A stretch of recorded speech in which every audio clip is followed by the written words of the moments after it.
શું નામ છે આપનું? મારું નામ શિવજીભાઈ બરાડિયા અને લડત સમિતિ કન્વીનરની ભારતીય કિસાન સંઘ કચ્છ જિલ્લાની મારી જવાબદારી છે.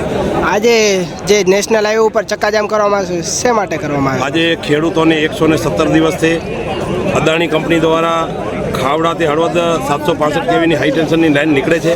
ખેડૂતોને કોઈ પણ મસલત કર્યા વગર સીધા ખેડૂતોને મશીનમાં રાખ્યા, મશીનો ખેતરોમાં નાખી દે છે, વળતર આપ્યા વગર કામ કરી રહ્યા છે. એનો અમે સતત વિરોધ કરી રહ્યા છીએ.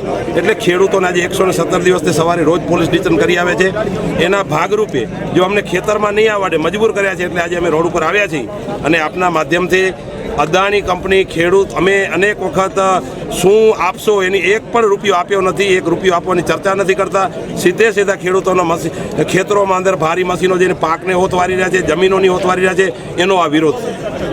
માંગણી અમારી એ છે બજાર કિંમત પ્રમાણે ખેડૂતોને એમનું વળતર મળવું જોઈએ. માત્ર વળતરની માંગણી છે. વિકાસનો અમારે ક્યારેય વિરોધ હોઈ ન શકે. વિકાસ થાય એમાં અમને વાંધો નથી, પણ ખેડૂતોના ભોગે વિકાસ નહીં થઈ શકે. એટલે વિકાસ ખેડૂતોના ભોગે કઈ રીતે થઈ શકે? કંપનીઓ જેટલી ઇમ્પોર્ટન્ટ છે એનાથી વધારે ખેડૂતો ઇમ્પોર્ટન્ટ છે. આ દેશનું કિસાનો હૃદય છે. એટલે તાત્કાલિક ધોરણે આનામાં અમે અનેક વખત સરકારને રજૂઆત કરી છે, તંત્રને રજૂઆત કરી છે, ચૂંટાયેલા પ્રતિનિધિઓને રજૂઆત કરી છે. એટલે જ્યાં સુધી હવે નિરાકરણ નહીં આવે તો આ તો હજી માત્ર છે ને પિક્ચર છે, ટેલર આખું બાકી છે. સંપૂર્ણ 2,40,000 ખેડૂત ખાતેદારો કચ્છના આ એક કોઈ વાંઢિયાનો અત્યારે વાંઢિયા ઇસ્યુ ચાલે છે, લોડા ઇસ્યુ ચાલે છે, સંપૂર્ણ કચ્છ જિલ્લાનો ઇસ્યુ છે. એટલે તાત્કાલિક કોઈક નક્કર નિયમ બને, ખેડૂતોની જમીનો જે માલ લૂંટાઈ રહી છે એ લૂંટાઈ રહી છે ત્યારે એનું પૂરતું વળતર મળે એવી અમારી માંગણી છે.